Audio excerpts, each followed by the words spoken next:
ಹೇ ಸೀತಾರಾಮ್ ಪ್ರಿಯ ವೀಕ್ಷಕರೇ ನಮಸ್ಕಾರ. ನಾನು ಗೋಕಾಕ್ ಪರಿಸರದ ಜಾನಪದ ರಂಗಭೂಮಿ ಕಲಾವಿದ ಈಶ್ವರಚಂದ್ರ ಬೆಟಗೇರಿ.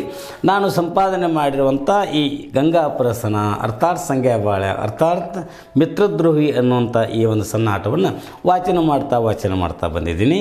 ಈಗ ಗಂಗಾ ಪರಮ್ಮಳೊಂದಿಗೆ ಬಸವಣ್ಣ ದೇವರ ಗುಡಿಗೆ ಬಂದು ಅಲ್ಲಿ ಪೂಜಾರಿಯ ಕೂಡ ಸಂಭಾಷಣೆ ಮಾಡ್ತಾ ಇರುವಾಗ ಕಾಮುಕ ದೃಷ್ಟಿಯಿಂದ ನೋಡತಕ್ಕಂಥ ಪೂಜಾರಿಗೆ ಸಮರ್ಥವಾಗಿ ಉತ್ತರವನ್ನು ಕೊಡ್ತಿರುವಂಥ ಗಂಗಾಳ ಕೂಡ ಪರಮ್ಮ ತಾನು ಇರಬಾರದು ಅನ್ನೋ ದೃಷ್ಟಿಯಿಂದ ಹೂಗಳನ್ನು ತರಲಿಕ್ಕೆ ಪೂಜಾರಿ ಹೇಳಿದಾಗ ಪರಮ್ಮ ಬೇಗನೆ ಹೂಗಳನ್ನು ತೆಗೆದುಕೊಂಡು ಬಂದು ಮತ್ತು ಅವರ ಸಂಭಾಷಣೆಯಲ್ಲಿ ತೊಡಗಿರುವಂಥ ಒಂದು ಸನ್ನಿವೇಶವನ್ನು ನಾವು ಇಲ್ಲಿ ನೋಡ್ತಾ ಇದ್ದೇವೆ. ನಿಜವಾಗಿಯೂ ಗಂಡನ ಮನಸ್ಸು ಹೆಣ್ಣಿನ ಮೇಲೆ, ಹೆಣ್ಣಿನ ಮನಸ್ಸು ಗಂಡಿನ ಮೇಲೆ ಆಗುವುದು ಸಹಜವಾಗಿದೆ. ಆದರೂ ಕೂಡ ಪರಸ್ತ್ರೀಯರನ್ನು ಪಾರ್ವತಿಯಂತೆ ಕಾಣಬೇಕು ಅನ್ನುವಂಥ ನೀತಿ ನಮ್ಮಲ್ಲಿ ಯಾವಾಗಲೂ ಜಾಗೃತವಾಗಿರಬೇಕು ಅನ್ನುವಂಥ ಅಂಶ ಇಲ್ಲಿ ಪರಮಳ ಬಾಯಿಂದ ಕೇಳಬೇಕಂತೆ. ಏ ಮಂಗ ಪೂಜಾರಿ, ಮತ್ತೇನು ಗದ್ದಲ ಇಡಿಸಿ ನೀನು ಗರ್ಭಗುಡಿ ಒಳಗೆ? ನನ್ನ ಮಗಳು ಜೋರಾಗಿ ಬಂತ, ಏನು ಮಾಡಿದ್ದೀನಿ ಆಕೆಗೆ? ಏನಯ್ಯಮ್ಮ ಏನಂತ ಮಾತಾಡ್ತೀನಿ, ನಾ ಏನು ಮಾಡಲಿ? ನೋಡು, ನೀ ಎಷ್ಟು ಲಗುಟಾರ ಬಂದು ನೀನು ಹೂ ತರಕಂತ ಹೋಗಿ ಬಾ ಅಂತ ಹೇಳಿದ್ ನಿನಗೆ. ಅಲ್ಲೇನು ಇಮಾನ ಐತೆ ಮತ್ತು ಆಗಿಂದ ಎಷ್ಟು ಲಗುಟ್ ಬಂದದಿ? ನನ್ನ ಮಾತು ಮರ್ಸಾಕೋಬೇಡ. ನೋಡು, ವಟ ಅಂತ ಬಾಯ್ಬಳಕ್ಕೆ ಪೂಜಾರಿದಿ ನೀನು, ಬಡಿವಾರ್ದು ಮಾತು ಬಿಡು.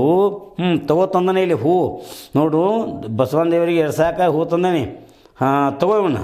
ಏನಮ್ಮ ಕೊಡಮ್ಮ ಹೂ ಅಂತ ಲಗುಟ ಬಂದುಬಿಟ್ಟು ನೀನು. ಏನು ಪೂಜಾರಿ, ನಾ ಬಂದ್ರೆ ಏನಾಯ್ತು? ಹೂ ಬಿಟ್ಟಿದಿಲ್ಲೋ, ತಗೋ.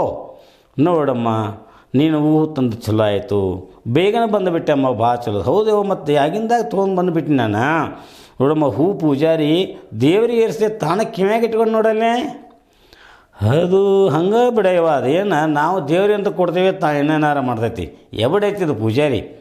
ಹಾಗಲ್ಲಮ್ಮ, ಇನ್ನು ಬಸವಣ್ಣ ದೇವರಿಗೆ ನಾವು ಭಕ್ತಿಯಿಂದ ಹೂಗಳನ್ನು ಅರ್ಪಣೆ ಮಾಡಬೇಕಲ್ಲ.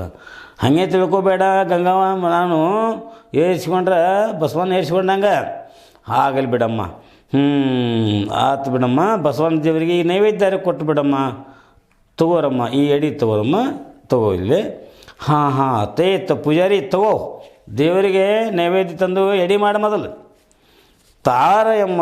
ಪರಮ್ಮ, ಏನು ಘಮ ವಾಸನೆ ಬರ್ತೈತಿ. ಯಾರು ಮಾಡಿದ್ರಿ ನೈವೇದ್ಯ ಅಡಿ?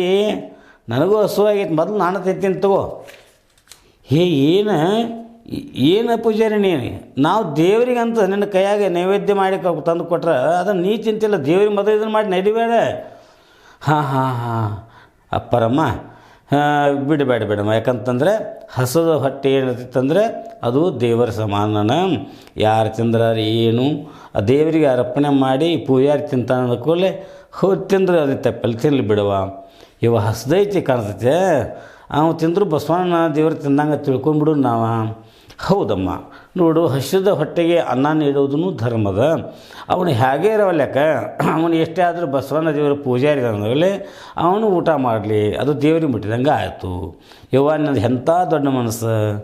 ಹೌದಮ್ಮ, ಹಸಿದ ಹೊಟ್ಟೆಗೆ ಅನ್ನ ಹಾಕಿದರೆ ಪುಣ್ಯ ಬರ್ತೈತೆ ಅಂತಾರಮ್ಮ. ಇನ್ನು ನೀನು ಕರ್ಪೂರ ಹಚ್ಚಿ ತೆಂಗಿನಕಾಯಿ 2 ಒಡಿಸ್ಕೊಂಡು ಬರಬೇಕಮ್ಮ.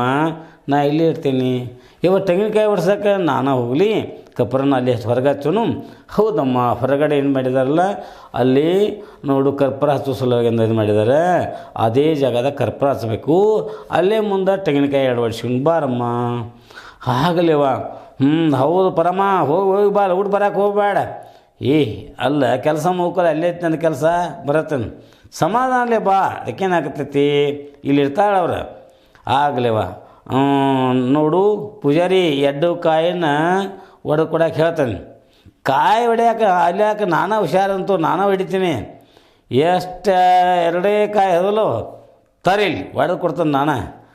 ನೋಡಮ್ಮ ಹೇಗೆ ಮಾಡ್ತಾತಾನಿವ. ಅದು ಹಂಗೆ ಬಿಡಯವ. ಪರಮ, ನೋಡಿ, ತೊಟ್ಟಿಲಕಾಯಿ ಹೊಡೆದವು, ನಿಮ್ಮ ಮನುಷ್ಯನಾಗ ಇದ್ದಂಗೆ ಆಗ್ತೈತಿ. ತಗೋ ಈ ಬೂಮೂರು ಬಟ್ಲ ಹೂವು. ನಾವು 2 ಕಾಯಿ ಕೊಟ್ಟಿದ್ದೀವಲ್ಲ. ಹೌದಾ ಪೂಜಾರಿ, ನಾವು 2 ಕಾಯಿ ಕೊಟ್ಟಿದ್ರೆ 4 ಬಟ್ಲ ಅದು.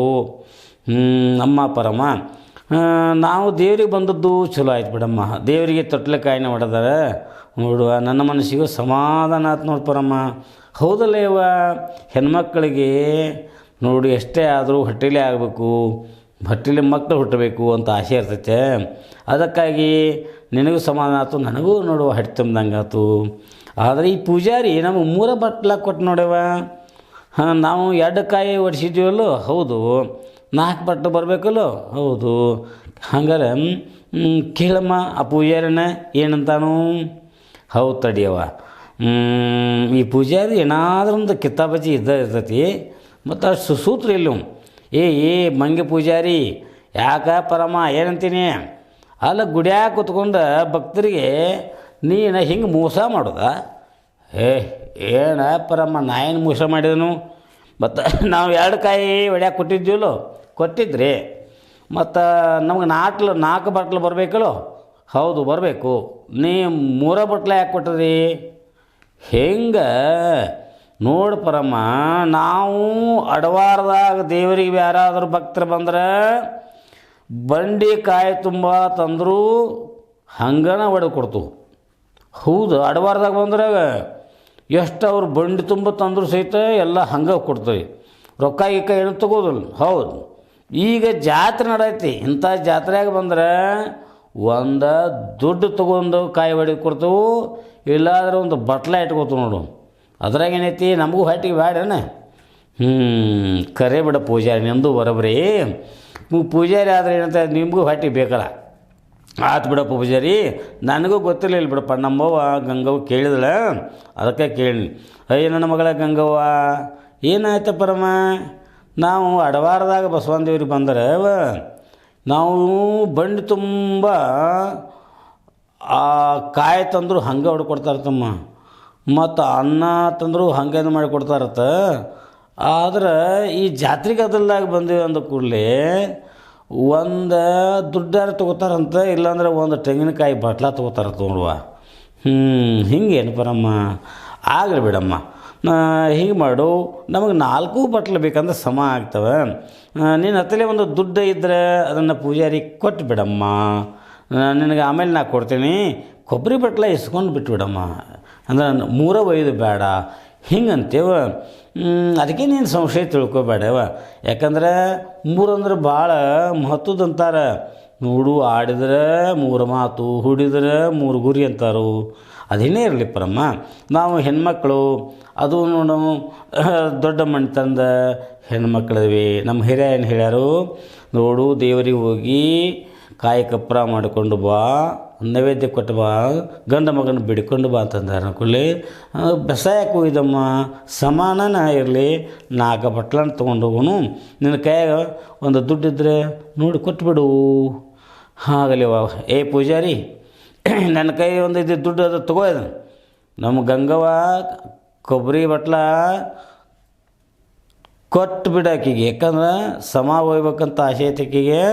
ತಗೋ ಈ ದುಡ್ಡು. ಯಮ್ಮ, ಈ ದುಡ್ಡ ಭಾಳ ಹಳಿದ ಕಾಣ್ತೈತಿ. ಅದ ಏನು ಮಾತಾಡ್ತಿ, ದುಡ್ಡು ಹಳಿದಿರ್ತೈತಿ, ಅದು ನಿನ್ನ ಕೈಯಿಂದ ಬತ್ತಲದ ಹಳಿದಲ್ಲ.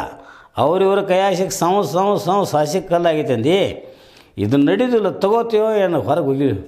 ಪೂಜಾರಿ ಎಷ್ಟು ಸೊಕ್ಕಿನ ಏನಿ ಅಲ್ಲ, ದುಡ್ಡು ಅಂದ್ರೆ ಲಕ್ಷ್ಮೀನ ಯಾರು ಒಗಿತಾರು ಸೊಕ್ಕಿನ ಪೂಜಾರಿ. ಇದು ಒಂದು ದುಡ್ಡು ನಮ್ಮದು ಮುದುಕನ ತಂಬಾಕದ ಚಿಲ್ಲಾಗಿತ್ತು, ಅದಕ್ಕೆ ಬೇಕಾಗತ್ತೆ ಇಟ್ಟಿತ್ತು, ನಾನು ತೊಗೊಂಡು ಬಂದೀನಿ. ಈ ದುಡ್ಡು ಅಂದ್ರೆ ಏನಂತಿದ್ದಿ ಏನು ಹೇಳಮ್ಮ. ನೋಡಮ್ಮ, ದುಡ್ಡು ಭಾಳ ಮಹತ್ವದ್ದು. ಈ ಪೂಜಾರಿಗೆ ಏನು ಬೇಕು ಅಲ್ಲ, ದುಡ್ಡು ಯಾಕಂತಂದ್ರೆ ದುಡ್ಡಿಲ್ದನ್ನ ಜೀವನನ ಇಲ್ಲ ನೋಡಮ್ಮ. ದುಡ್ಡು ಬೇಕಲ್ಲ, ಮನುಷ್ಯಗೆ ಸಾಕೆಂಬುದೇ ಇಲ್ಲ ಅಂತ ಹೇಳ್ತಾರೆ.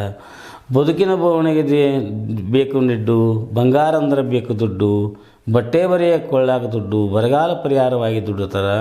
ದುಡ್ಡು ಇಲ್ಲದೆ ಏನಿಲ್ಲ ಅಲ್ಲ. ದುಡ್ಡು ತೊಗೊಂಡು ಸ್ವಲ್ಪ ಸಮುದ್ರ ಬೇಕು. ನೀ ಐತೆ ನಿಂದು ನಡೆಯಾಗಿಲ್ಲ ತಾನೆ ನಾವು. ಹೌದೇವ, ನೋಡು ನಾನು ದುಡ್ಡು ಸಮುದ್ರ ತಿಂತಾನು, ನಿನ್ಗಾರ ಹೆಂಗೆ ಇರ್ಸತಿ.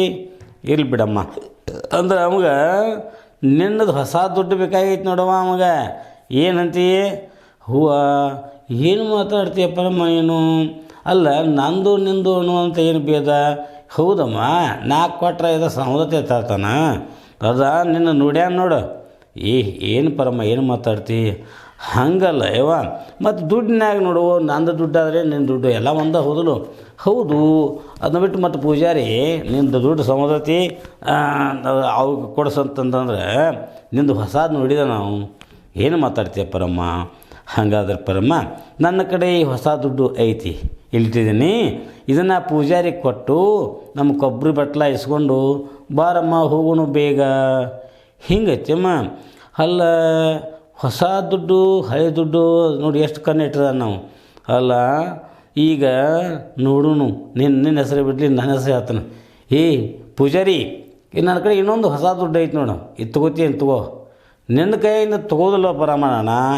ಅಲ್ಲ, ಮತ್ತು ನನ್ನ ಕೈಯಾಗ ಮತ್ತು ಈಗ ಹೊಸ ಬೇರೆ ದುಡ್ಡು ಐತೆ, ಇದೇ ಕೊಟ್ಟದ ಸಮುದ್ರ ಇದಕ್ಕೇನು ಚಲೋ ಆಗಿತ್ತಲ್ಲ. ಆದರೆ ನಿನ್ನ ಕೈಯಾಗೇನು ತೊಗೋದಿಲ್ಲ, ಮತ್ತು ಯಾರ ಕೈಯಾಗ ಕೊಡ್ಬೇಕು? ಅವ್ರ ಕಡೆಯಿಂದ ಕೊಡಿಸಲ್ಲ. ಏನು ಪೂಜಾರಿ ಏನು ಮಾತಾಡ್ತೀನಿ ನೀನು? ಯಾರು ಕೊಟ್ಟರೆ ದುಡ್ಡು ಅಂದಲ್ಲ ನೋಡು. ಫಲ ಯಾರಿಗೆ ಬೇಕಾಗ್ಯಾವು? ನಮ್ಗೆ ಹಂಗೆ ಹೋಗ್ಬೇಕಾಗ್ಯಾವು. ಮತ್ತು ಯಾರು ಕೊಡಬೇಕು ಅವ್ರ ಕೈಯಿಂದ ಕೊಟ್ಟರೆ ಅದಕ್ಕೆ ಫಲ ಇದಾಕತಿ ನೋಡು. ನಮ್ಮಂಥವು ಐಗಳು ನಾವು ಮನೆಗೆ ಬರ್ದಂದ್ರೂ ಕೂಡ ನಮಗೆ ಹೊಟ್ಟೆ ತುಂಬ ಊಟ ಹಾಕಿದ ನಂತರ ನೀವು ಏನಾದರೂ ಒಂದು ದುಡ್ಡು ಕೊಡಬೇಕಾ?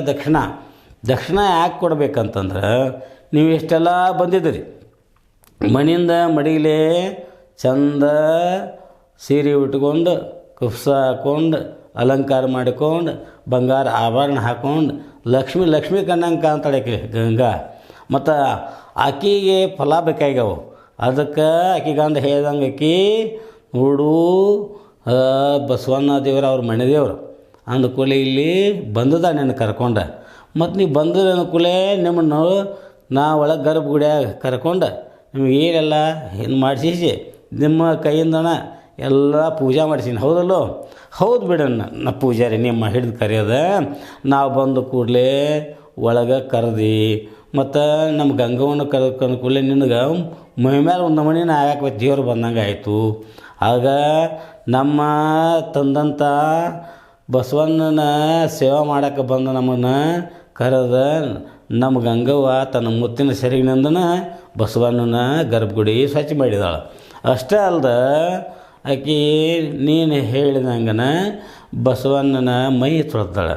ಯಾಕಂದರೆ ಬಸವಣ್ಣನ ಮೈ ತೊಳೆದಂದ್ರೆ ಆ ದೇವರೇ ಒಂದು ಮೈ ತೊಳೆದಂಗನ. ಆಗ ನೀ ಹೇಳಿದಂಗನ ಬಸವಣ್ಣನ ಮೈ ತೊಳೆದಾಳೆ. ಆಮೇಲೆ ತಾನ ಶ್ರೀಶೈಲದಿಂದ ವಿಭೂತಿ ತರಿಸಿದ್ದು, ಆ ವಿಭೂತಿಯನ್ನು ಕೊಟ್ಟದಾಳೆ. ಅದು ವಿಭೂತಿನೂ ಹಚ್ಚಿದಿ, ಗಂಧ ಹಚ್ಚಿದಿ, ಹೂವು ಹಾಕಿದಿ. ಇನ್ನು ಮೇಲೆ ನೀನು ಹೇಳಿದಂಗೆ ಪೂಜಾನೂ ಆಗೈತಿ, ಮಂಗಳಾರತಿನೂ ಆಯಿತು. ಇನ್ನು ಮೇಲೆ ನಾನು ದಕ್ಷಿಣ ಅಂತೇಳಿ ನಿಮಗೆ ದುಡ್ಡನ್ನು ಕೊಡ್ತಾಯಿದ್ವಿ. ಈ ದುಡ್ಡು ತಗೋ, ನಮ್ಮ ಗಂಗಮ್ಮ ವರ್ಷ ಆಗೋದ್ರೊಳಗೆ ಗಂಡ ಮಗ ಆಗಲಿ ಅಂತೇಳಿ ಬಸವಣ್ಣಗೆ ಬಿಡ್ಕು. ಆಯ್ತು ನೋಡಮ್ಮ, ನೀ ಹೇಳ್ದಂಗೆ ಇಂಥ ಹೊಸ ದುಡ್ಡು ಕೊಟ್ರೆ ಯಾರಿಗೆ ಮನಸ್ಸಿಗೆ ಬರೋಂಗಿಲ್ಲ. ನನಗಟ್ಟಲ್ಲ, ದೇವರಿಗೂ ಮನಸ್ಸು ಬರ್ತೈತಿ. ಇನ್ನು ವರ್ಷ ತುಂಬೋದ್ರೊಳಗೆ ನಿಮ್ಮ ಗಂಗವ್ವಗ ಗಂಡ ಮಗ ಆಗ್ತೈತಿ. ಮುಂದೆ ವರ್ಷ ಬರುವಾಗ ಗಂಡ ಮಗನ ಎತ್ಕೊಂಡು ನಮ್ಮ ಗುಡಿಗೆ ಬರ್ಬೇಕು. ನಾನು ದಾರಿ ಕವಿತೇನೆ. ದುಡ್ಡ ತಗೋ ನಿನ್ನ ಕೊಬ್ಬರಿ ಬಟ್ಲ, ಇದು ಆಶೀರ್ವಾದ. ಮುಂದಿನ ವರ್ಷಕೊಂಡು ನಿಮ್ಗೆ ಗಂಡ ಮಗ ಆಗ್ತೈತಿ. ಪೂಜಾರಿ ಈ ಬಟ್ಲ ತಗೋಯವ, ಇದು ದೇವರು ಬರೋ ಹೊಸ ತಿಳ್ಕೊಂಡು ಮುಂದಿನ ವರ್ಷ ಆಗಿಬಿಟ್ರೆ ನಮಗೆ ಗಂಡ ಮಗ ಆಗ್ತಂತ ಹೇಳನು. ಆ ಬಸವಣ್ಣ ಪುಣ್ಯದಿಂದ ನಮ್ಮ ಮನೆ ಬೆಳಗುವಂಥ ಜ್ಯೋತಿ ಬರ್ತಾನೆ. ಆ ಬಸವಣ್ಣಗೆ ನಾವು ನಮಸ್ಕಾರ ಮುಂದಕ್ಕೆ ಹೋಗೋಣ. ನಮಸ್ಕಾರ ಮಾಡಮ್ಮ.